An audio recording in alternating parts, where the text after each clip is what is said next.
Hello everyone, it's Jamie and welcome back to my channel and welcome to a stitch with me / start with me. So I am currently starting the project that I had talked about in my previous video where I was prepping the floss and then I was looking at fabrics, and if you can't tell, I ended up picking the 16 count fabric. The reason being because this chart uses quite a bit of this light color that I'm using right now, which is DMC 3756.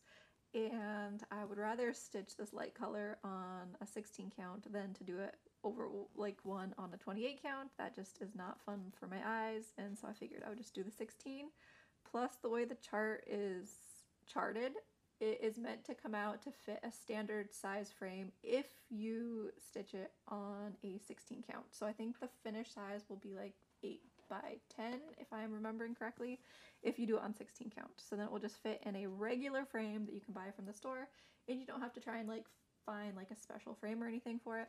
So what chart did I start? Because I gave a hint that it was like a Game of Thrones themed chart, and that it was, I had mentioned that it was full coverage, I think. So I think a lot of people were going to like full coverage companies like, you know, Thread Geeks and those type of places and looking to see if there was any new charts that came out from them, but it was not. So the chart that I'm stitching is actually from a floss tuber. If you watch the channel Cross Stitch the Globe, which is a channel that has two sisters, Stephanie and Allison, and Stephanie is a travel photographer and has pictures from different places that they have traveled to, and they have been releasing them as cross-stitch charts. So they've been taking their photos, making them into cross-stitch charts, and then you can stitch them. So they ended up coming out with a book called Cross Stitch of Ice and Fire, and it is available on Etsy as a PDF right now. I think they said they are going to try and get it a physical version made up. That would be like on Amazon, I think. And it is 12 patterns of the real life locations where Game of Thrones was filmed. So I just thought that was really fun because it's Game of Thrones like themed, like, you know, you're stitching something from Game of Thrones, but it's not as like in your face as like my Game of Thrones piece from Tilt and Crafts that I'm doing, where it's like their faces, you know, like this is something where even if someone's not into Game of Thrones, they're gonna be like, oh, that's pretty, because, you know, it's just the real life places, and the real life places are really pretty. So the one that I ended up picking to stitch first is Mdina Gate number 2, which is in Malta. I might have mispronounced the name of the gate, I don't know.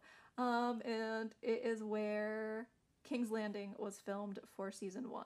So in season 1 it was filmed in Malta, but then after season 1 they filmed it in Croatia, and the Mdina Gate was the King's Landing like gate, like the entrance. And so you see it when Kat is entering the city, and then you also see it, the one that I am stitching is where Ned and Kat said their goodbyes in season 1. And so that is really fun.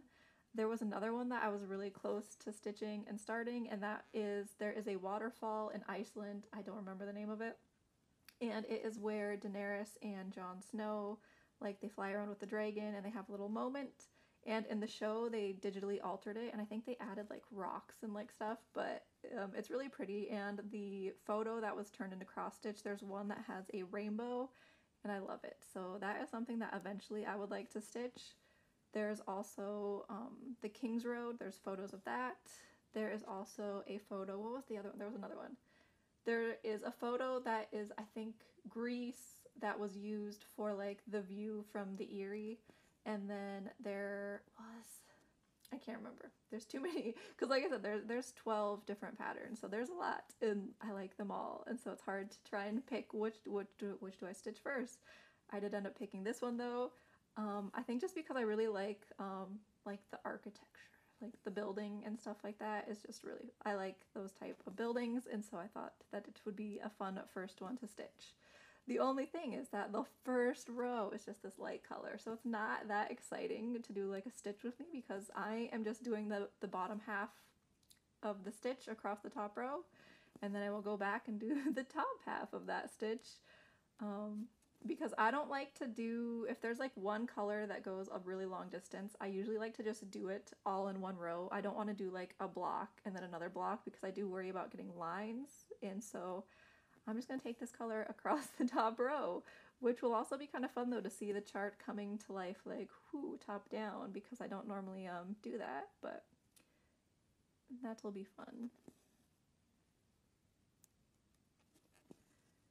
I am really excited though for House of the Dragons. It is currently Wednesday and the show starts on Sunday, and I am still watching season 1 again. So I started season 1, like, I can't remember when it was, and I tried to like figure it out to where if I watch an episode a day, I will finish it on Saturday and then I can watch House of the Dragons on Sunday. So that's how I tried to figure it out of when I wanted to start watching it. And I like forgot some of the stuff that happens in the show, like, or maybe I was just stitching when some of it happened, because there was like a couple of times where I saw things where I was like, that was very violent, and I don't really like violent and gruesome things, but there was like one thing that happened where I was like, that was something I did not need to see. But yeah, otherwise I love the show. I like the fact that they'll just like, any character, you never know what could happen to them. Like, they're not a show, like there's certain shows on TV like Grey's Anatomy, like where the main character has almost died multiple times, like in every season. Like, there was the one where like she went into like the water. There was the time where she was like holding like a bomb in her hand. I don't know, like there is just like the most ridiculous things that happen in that show, but somehow she always survives it, and I was like, what? Whereas Game of Thrones, like total opposite. Anyone is a target. Anyone could go at any moment and you don't know, and I appreciate that. Like, I remember being so surprised when I read the first Game of Thrones book when a certain thing happens with a certain main character, because I was just like, he's the main character, nothing is going to happen, and then something does and you're like, what? They just did that to a main character. My mind was blown, and I'm not saying what it is just in case there's people who haven't watched it, even though I know that it's like a really old show and then the books are even older than the show.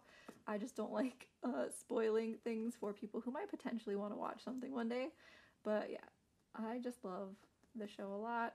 I'm also really excited for, I know they talked about making the show about Dunk and Egg, which I can't remember the name of that book right now, but there is a different show that they were talking about making based off of some other books that George R.R. Martin wrote, because, you know, he's just busy doing anything else other than finishing the original Game of Thrones series. So yeah, there was some other books that he wrote, and there was one that they were talking about making into a show, and I'm hoping that they still are, because I listened to the audiobook and I really liked it, but I have no idea where that is in development. Like, are they still working on it or not? I have no idea. I'm also not counting these stitches, so I'm really hoping that I'm correct. But earlier, before I even started, I counted and I used my gridding pen to mark where the start of the chart would be and then where the ending point would be, which is like way over here. And I know that I'm stitching everything across the top row until I get to the last 2 squares, and then the last square I only do 9 stitches. No, the second to last square I do 9 stitches, and then in the next one I only do 2 stitches of that color. So I know that if I counted correctly originally, then I'll be fine. But if I didn't, then there could be issues. I'm also getting to the end of this color, so I'm going to need to end it and get a new strand of this. But like I said, this color is not going to be the most exciting for a stitch with me. I don't even know how well you'll be able to see this color because it's almost the color of the fabric. I briefly thought about using a dyed fabric for this, because then I could pick a color that's different from this one light color, but then I wouldn't have a gridded fabric, and I really just prefer to use gridded fabric for full coverages at this point. It is my favorite thing to stitch on, is just any gridded fabric that I can get my hands on. Alright, I think I'm gonna have to end this strand and get out another one. I'm also excited, and I cannot believe that it worked out this way, that this weekend is also when part 2 of season 3 of Bridgerton comes out. Like, it's going to be a very busy weekend in terms of the fact that there's going to be Bridgerton to watch, but then also House of the Dragon to watch, which, I mean, House of the Dragon is just one episode because that's the way it comes out. It's just one episode at a time, but it's going to be very exciting for me.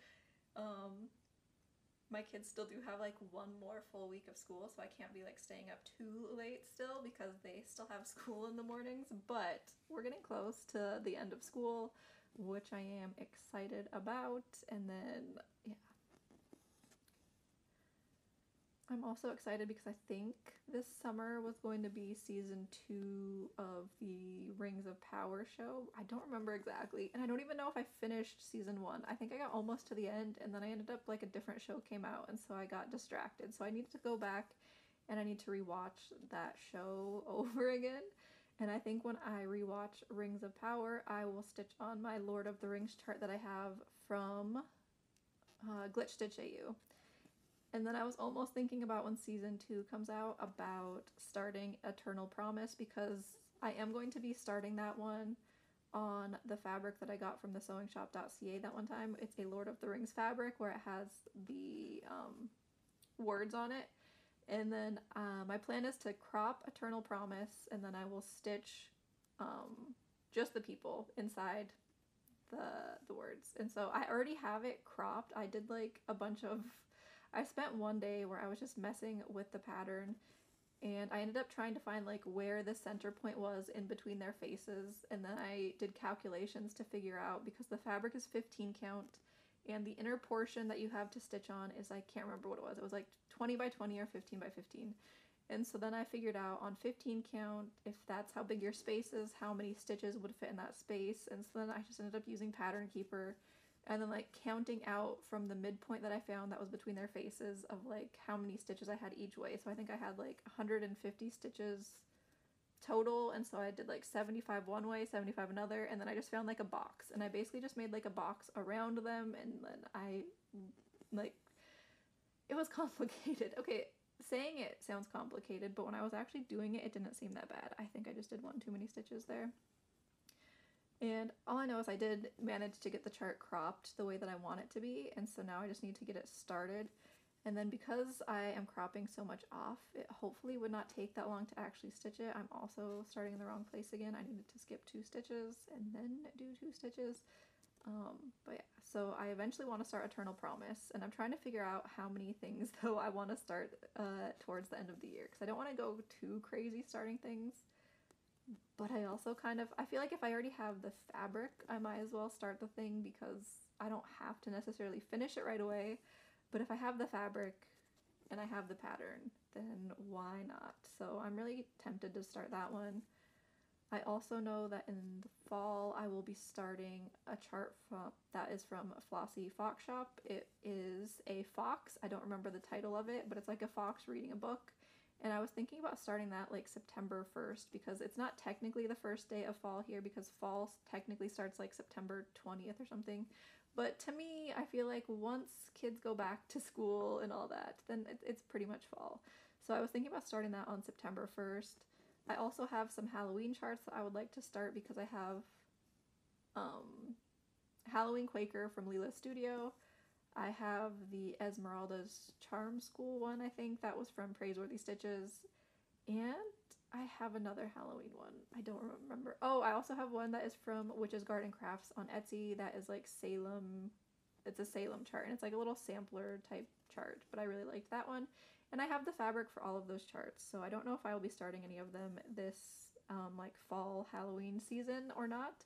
I also have a couple other charts that are from Witchy Stitcher. I think I ended up getting, there was one that's like pumpkin spice latte zombies, and I got that last year, and I thought that was really funny. I don't even really like pumpkin spice lattes, but I really just like, everyone gets all like excited about them as soon as we get to like August. It's like pumpkin spice season. And then I also had gotten another Halloween chart from Witch's Garden Crafts that just says like Happy Gather. I don't remember. It's a Halloween one that's smaller, and it's like vertical and has a pumpkin, but I don't remember exactly what it says. It might say Happy Halloween, but I don't remember what it's called. So I have options of things to start for Halloween. I don't think I have a ton of Christmassy things though, which is kind of strange because Christmas is like my favorite season. But I mean, I already have Christmas full coverage charts started, so I don't really need like smaller Christmas ones, and I've already stitched a few smaller Christmas ones. Like I've done 2 of the Tiny Modernist mystery Christmas sales. I think I did them in like 2018 or 2019, somewhere around there. And I have one that's like Santa's house, Was it Santa's house? I think so. I have Santa's house, and then I have one that's like a Christmas village thing. But I never actually fully finished that one, so I need to do that sometime. But yeah, so I have Christmas ones, and then I think there was a few other things I wanted to start this year. Oh, I'm going to be starting either Link or Zelda, which right now, I'm going to say this, Link is really kicking butt, especially Green Link. Like, I was checking off and adding up, like, the votes that they had gotten, and I almost ran out of space in the section where I was keeping track of Green Link's votes. So yeah, he is getting the most votes, so it's most likely going to be Green Link when I do start them. And I'm also excited because I'm going to be stitching them using Cross Stitch Saga, which is a different cross-stitching app, and I am really excited about it. So for Kita, I am stitching Kita using Pattern Keeper. She did go into Pattern Keeper, but the charts aren't really fully compatible with Pattern Keeper, so like you can't see the back stitching. I had to put in all the blends myself, and then you can't mark off the partial stitches, like half of it being done. You can only mark off the full stitches being done. So if you haven't done all of the colors that are used in like the partial stitch, so like if it has like 2 different colors, you have to wait until you've done the second color and then you can mark it off as done, otherwise you won't be able to see it anymore. So it is in Pattern Keeper. It's not perfect. And I know people have mentioned Cross Stitch Saga before, but the thing with Cross Stitch Saga is you have to have like a special file. So you can't just put a PDF into Cross Stitch Saga. It needs to be a special format of the chart to work in that app. And the way it works is if you message the owner of Make It Pink on their website and you request the Saga files, they will send them to you. And so I ended up requesting to get the Saga files for Link and Zelda, and I put them into the app, and it is so good because everything just went in like easy. Like you put the file in and everything loaded. Like the blends were all there, the partial stitches were all showing up, and then when you are searching, you can see like the full amount of cross stitches for a color. You'll also see how many stitches of that color are used in partial stitches. You also get to see like how many back stitching lines you have, and then you can also like hide the back stitching. So if you're doing your cross stitch and you need to be able to see the chart, you can have like the back stitch lines hidden so you can just see the cross stitching, and then you can actually mark off back stitching as completed, and it's a great app. And so for like the partial stitches, you do a partial stitch, it will mark off the color that you did, but you'll still be able to see the color that you haven't done. And so yeah, it's going to be really handy, and so I'm really looking forward to getting to start one of those charts in that app because it looks like it is going to be really good for charts that aren't full coverage. So I love Pattern Keeper for my full coverage charts, but Cross Stitch Saga looks like it's going to be really good for doing charts that have back stitching or partial stitches and anything like that. It's going to be great, and so I'm really looking forward to it, and I'm really also hoping that it makes stitching the charts a lot easier because right now, anytime I want to do back stitching on Kita, I have to get the PDF out. Like I have to open the regular PDF and then just kind of like zoom in, and then I can't mark off what I've done on the PDF, so I'm just kind of like guessing and trying to remember like, okay, I did that color and then now I'm doing this one, but I can't mark off the back stitching on there. And so yeah, it's kind of a pain, but like I said, I do love Pattern Keeper for full coverage still. I also have the Markup RXP app, but I've never really used it that much just because I know how to use Pattern Keeper, and so I just tend to gravitate towards Pattern Keeper. I know that Markup RXP is, I think, easier if you're trying to like scan in images, but I have not had to do that yet. I might try it on the Hobbit house chart that I bought. That was, I can't remember who it is from, Cottage Garden Samplings maybe? Just because that came as a physical copy and I would much rather stitch it in a app where I can mark off my stitches, just because I prefer to just have an app and not paper at this point. We've got spoiled because I remember when I was first doing full coverage charts and having to print out like all the pages and then try and like fumble them around. So like I never started in the center of a chart before because there was no way I was going to go through like, my first full coverage chart was Tarot Town 2, and I think that was like over 50 pages.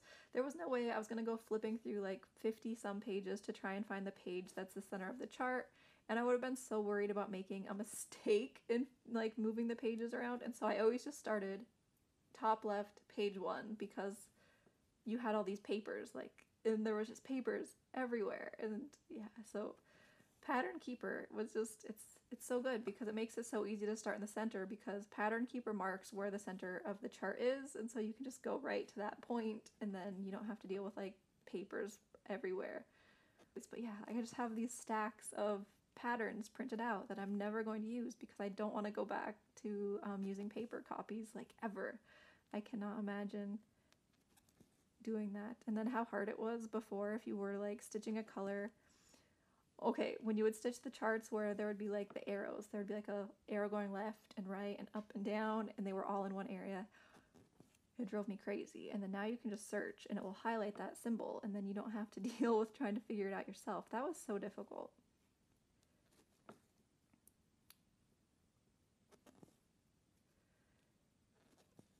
This one line is taking so long to do. I think I've been filming now for a very long time, and I'm still working on the first line of this row, but it's going to end up being like over 100 stitches because I think the row is 128 or something, and then I didn't do a couple stitches over here. But yeah, this one row is just taking forever.